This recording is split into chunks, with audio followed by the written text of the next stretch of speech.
बिस्मिल्लाहिर्रहमानिर्रहीम। अस्सलाम वालेकुम स्टूडेंट्स, उम्मीद है आप सब खैरियत से होंगे। 9 क्लास का 4.1 एक्सरसाइज जो हमने मैथ की स्टार्ट की हुई थी, आज क्वेश्चन नंबर 4 है हमारे पास। क्वेश्चन नंबर 4 में भी हमने फैक्टराइज करना है। क्वेश्चन नंबर 1 हमारे पास है 2x² plus 7x and plus 3। इसको हमने फैक्टराइज करना है और आपको पता है फैक्टराइज करने के दो रूल मैंने आपको बताए हुए हैं कि पहला और आखिरी जो नंबर है इनको आपस में आपने मल्टीप्लाई करना है, यानी कि 2x² मल्टीप्लाई 3, तो 3 टू द 6x²। पहला रूल ये हो गया कि ऐसे दो नंबर होने चाहिए जिनको मल्टीप्लाई करें तो 6 आना चाहिए, 6x² आना चाहिए, और उन्हीं दो नंबर्स को हम प्लस या माइनस करें तो हमारे पास 7 आना चाहिए। इसको हम मिड टर्म ब्रेकिंग भी कहते हैं। इसमें इसका देखें एक और तरीका मैं आपको बताने लगूँ कि पहला और आखिरी इसको आप एज इट इज़ लिख दें। अब ये 7 को आपने दो नंबर्स में डिवाइड करना है, ऐसे दो नंबर्स जिनको मल्टीप्लाई करें तो 6x² आए और प्लस या माइनस करें तो हमारे पास 7 आना चाहिए। तो हमारे पास वो दो नंबर ऐसे बनते हैं कि 6x एंड मल्टीप्लाई x। इन दोनों को जब हम जमा करेंगे तो हमारे पास 7x² आ जाएगा, ठीक है। और इसको जब हम मल्टीप्लाई करेंगे तो ये हमारे पास 6x² आ जाएगा। तो इस तरह से हम इसको जो है वो आपस में फैक्टर बना सकते हैं। तो इसमें हमारे पास हो जाएगा प्लस 6x प्लस x। यहाँ से हम 2x कॉमन ले लेंगे, 2 बाहर आ जाएगा, एक x बाहर और एक ब्रैकेट में प्लस 2 3 द 6, और यहाँ पे हमारे पास प्लस 1 कॉमन ले लेंगे हम, और x प्लस 3 हमारे पास आ जाएगा। अब ये देखें ये दोनों साइड्स इक्वल आ गई, तो एक जैसी आ गई, तो इसका मतलब है हमने जो फैक्टर बनाए थे वो ठीक है। अब ये दो दफ़ा है तो इसको हम एक दफ़ा लिख देते हैं x प्लस 3, और उसके अलावा हमारे पास है 2x प्लस 1। तो ये हमारे पास क्या हो गया बेटा, इसका आंसर हो गया। ये हमारे पास बेटा आंसर आ गया। यहाँ पे बस थोड़ा सा ये है कि यहाँ पे x² नहीं आएगा, x आएगा खाली, क्योंकि ये 7x चाहिए तो 6x प्लस x करेंगे तो हमारे पास 7x आ जाएगा। उसके बाद क्वेश्चन नंबर 2 है हमारे पास। क्वेश्चन नंबर 2 बेटा हमारे पास है 2x² प्लस 11x प्लस 15। ये हमारे पास है, इसके हमने फैक्टर बनाने हैं। फिर वही वाला दो नंबर्स हमने मल्टीप्लाई करने हैं, 15 टू द हमारे पास क्या आ जाएगा, 30 आ जाएगा। तो इसके फैक्टर हमारे पास और वही दो नंबर्स को प्लस या माइनस करेंगे तो क्या आना चाहिए, 11 आना चाहिए। तो 6 और 5, 6 5 द 30, और 6 और 5 को जमा करेंगे तो हमारे पास 11 आ जाएगा। तो मैं इसको करता हूँ 2x² plus 6x plus 5x plus 15। ये दो नंबर ऐसे हैं जिनको मल्टीप्लाई करेंगे तो 30 आ जाएगा, और इन्हीं को प्लस करेंगे तो आप आपस में तुम्हारे पास 11x आ जाएगा। मैंने यहाँ से 2x कॉमन ले लिया, 2 बाहर आ गया, 2x हैं, एक बाहर और एक अंदर, प्लस 2 3 द 6 आ गया मेरे पास। अब मैंने यहाँ से 5 कॉमन ले लिया प्लस का, क्योंकि दोनों में 5 कॉमन आ रहा है तो मेरे पास 5 प्लस x आ गया, सॉरी, और 5 3 द 15 आ गया। तो ये दोनों हमारे पास सेम आ गए हैं, तो ये दो दफ़ा है, मैं इनको एक दफ़ा लिख दूंगा x प्लस 3, और ये मेरे पास आ जाएगा 2x प्लस 5। ये हमारे पास क्या हो गया, इसका आंसर आ गया। इसी तरह से क्वेश्चन नंबर 3 जो हमारे पास है, क्वेश्चन नंबर 3 में बेटा वो क्वेश्चन हमारे पास है 4x² प्लस 13x प्लस 3। तो अब 4 और 3 को मल्टीप्लाई करें तो हमारे पास 12 आंसर आता है, यानी कि वो नंबर आता है जिसको हमने फैक्टर बनाना है, 4 3 द 12। दो नंबर ऐसे ढूंढने हैं कि जिनको मल्टीप्लाई करें तो 12 आए, और प्लस माइनस करें तो हमारे पास क्या आए, 13 आना चाहिए। तो ये सिंपल वही क्वेश्चन नंबर 1 की तरह हमारे पास हो जाएगा। क्या होगा, 4x² plus 12x plus x and plus 3। अब ये दो नंबर वो हैं कि जिनको मैं प्लस करूंगा तो 13 आ जाएगा, और 12x को जब मैं x से मल्टीप्लाई करूंगा तो 12x² आ जाएगा। तो ये हमारे पास प्रॉपर इसके फैक्टर बन रहे हैं। यहाँ से मैं इसका 4x कॉमन ले लेता हूँ, यहाँ से मैंने एक x ब्रैकेट के बाहर आ जाएगा, 4 भी बाहर और एक x अंदर आ जाएगा, प्लस 4 3 द 12 आ गया। और यहाँ से मैं प्लस 1 कॉमन लेता हूँ, क्योंकि कुछ भी कॉमन नहीं आ रहा तो प्लस 1 कॉमन ले लूँगा। जब प्लस 1 कॉमन लूँगा तो ऊपर वाली वैल्यू एज इट इज़ आ जाएगी, हमारे पास x प्लस 3 आ जाएगा। तो यहाँ पे मेरे पास ये दो एक जैसी वैल्यूज़ हैं, इसको हमने कॉमन ले लिया, x प्लस 3 आ गया हमारे पास, और बाकी क्या बचा हमारे पास 4x प्लस 1। तो ये हमारे पास क्या हो गया, इसका आंसर हो गया।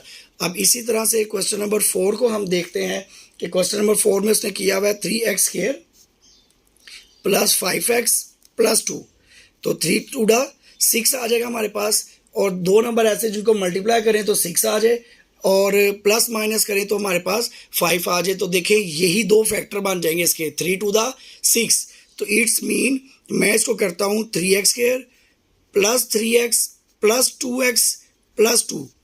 मैंने क्या किया, 3 और 2 को मल्टीप्लाई करूंगा तो 6x² आ जाएगा और 3 और 2 को प्लस करूंगा तो मेरे पास 5x आ जाएगा। सेम आ गया। यहाँ से मैं 3x को कॉमन ले लेता हूँ, x + 3/x बाइट तो 1 बचा। मैं यहाँ से +2 कॉमन ले लेता हूँ, 2 बाइट आ जाएगा, x अंदर आ जाएगा और 2 1 2 आ गया मेरे पास। तो ये हमारे पास क्या बन गया बेटा, ये हमारे पास बन गया 3x + 2 और यहाँ पे जो 2 दफ़ा आ रही थी वैल्यू x + 1, ये हमारे पास क्या आ गया बेटा, इसका आंसर आ गया। तो ये क्वेश्चन नंबर 4 जो है ये इस तरह से अटैम्प्ट होगा। क्वेश्चन नंबर 5 हमारे पास आ गया 3y² - 11y + 6। अब यहाँ पे सेंटर वाली वैल्यू जो है वो माइनस में आई है, तो इसका मतलब है जो दो हम फैक्टर बनाएंगे उसमें से एक के साथ माइनस का साइन आएगा। 6 3 18। दो नंबर हमारे पास ऐसे होने चाहिए जिनको हम मल्टीप्लाई करें तो 18 आना चाहिए।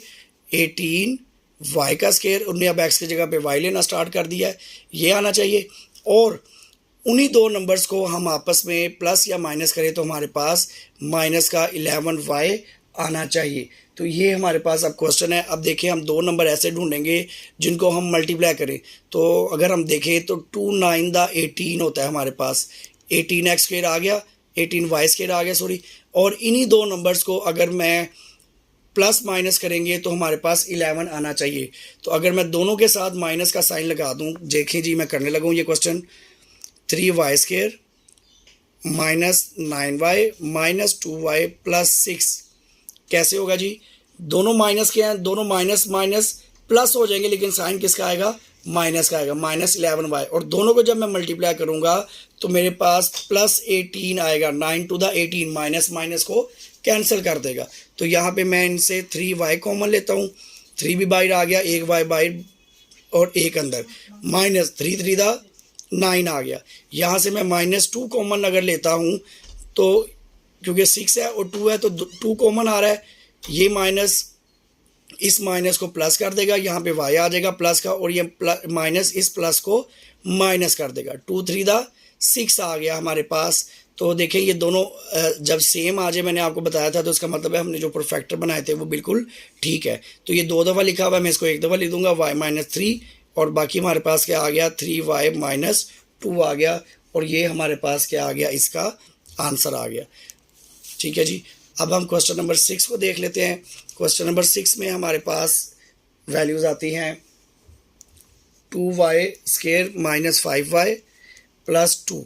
ये हमारे पास जो क्वेश्चन है 2 2 4। दो नंबर ऐसे जिनको मल्टीप्लाई करें तो 4 आना चाहिए, 4y² और प्लस माइनस करें तो हमारे पास -5 आना चाहिए। ठीक है जी।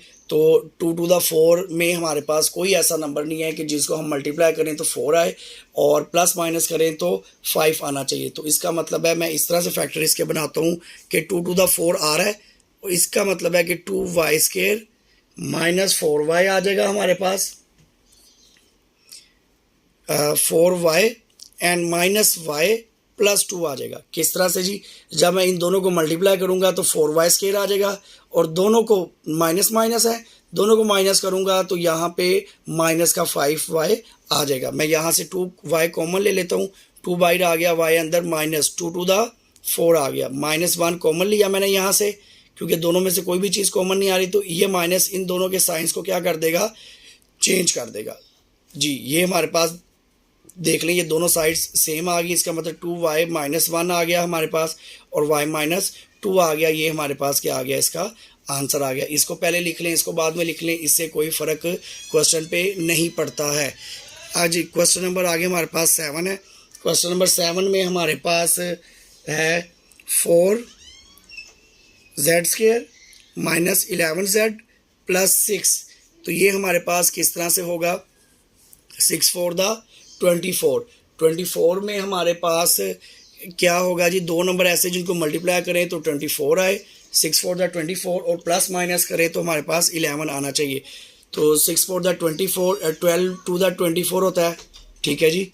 लेकिन 12 और 2 को हम करेंगे तो हमारे पास -11 किसी तरह से भी नहीं आएगा। और अगर किसी और टेबल पे देखें तो 8 और 3 का टेबल ऐसा है, 8 3 दा 24, और उनको प्लस माइनस करें तो हमारे पास 11 आ जाता है। ये मैं लिखता हूँ आपके सामने, तो आप ज़रा देखें। 4z² हमारे पास आ जाएगा, और इसके पास आ जाएगा -8z प्लस 6 आ जाएगा हमारे पास। ठीक है जी, ये 8 है, थोड़ा सा मेरे से गलत लिखा गया है।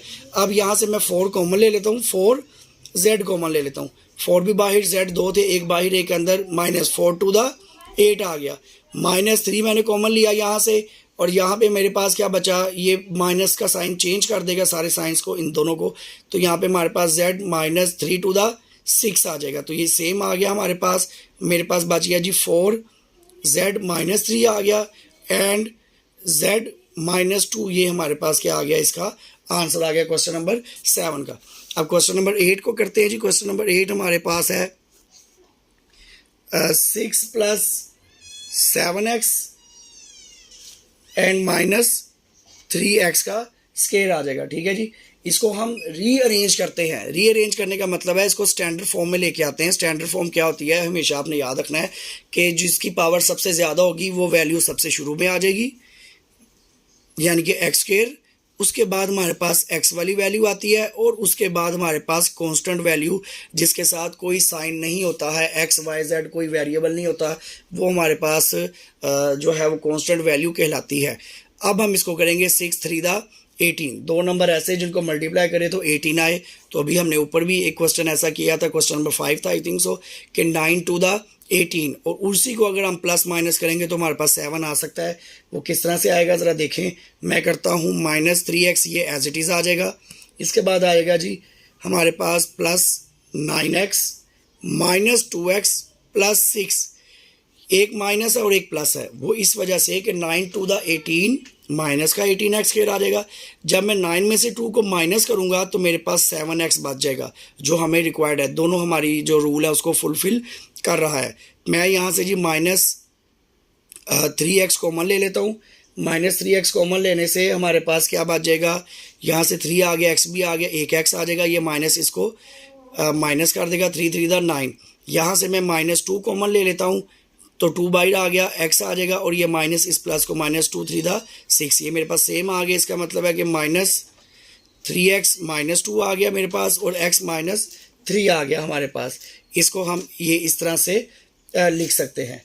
ठीक है जी, इसको हम इस तरह से लिख सकते हैं। इसको आपने रीअरेंज करना है, इसको दोबारा से आप रीअरेंज भी कर सकते हैं, कोई ऐसे प्रॉब्लम नहीं है। ये दोनों माइनस के हैं, इसमें से आप माइनस कॉमन ले लें बाहर, तो ये साइन भी चेंज हो जाएंगे। ठीक है, और इसमें से अगर माइनस कॉमन लेना है तो वो भी हम ले सकते हैं। तो ये आपके पास इस तरह से क्वेश्चन है। मैं आपको फिर भी करके दिखा देता हूँ, वैसे इसकी ऐसे ज़रूरत नहीं है, लेकिन इसमें से अगर मैं माइनस कॉमन लेता हूँ तो ये आ जाएगा हमारे पास 3x + 2 आ जाएगा हमारे पास। ठीक है, और अगर इसी में से भी माइनस कॉमन लेता हूँ तो हमारे पास आ जाएगा 3 -x आ जाएगा, क्योंकि साइन चेंज हो जाएंगे। अब फिर अगला स्टेप इसका क्या होगा कि ये माइनस और ये माइनस आपस में कट ऑफ हो जाएंगे, तो 3x + 2 आ जाएगा हमारे पास, और क्या आ जाएगा 3 -x आ जाएगा। ये हमारे पास इसका आंसर आ रहा है। ये भी है और ये भी आप नोट कर सकते हैं, तो इसमें कोई ऐसा जो है वो प्रॉब्लम नहीं है। इंशाल्लाह नेक्स्ट लेक्चर में अगली एक्सरसाइज के साथ जो है वो लेक्चर बनाएंगे इंशाल्लाह। Thank you so much.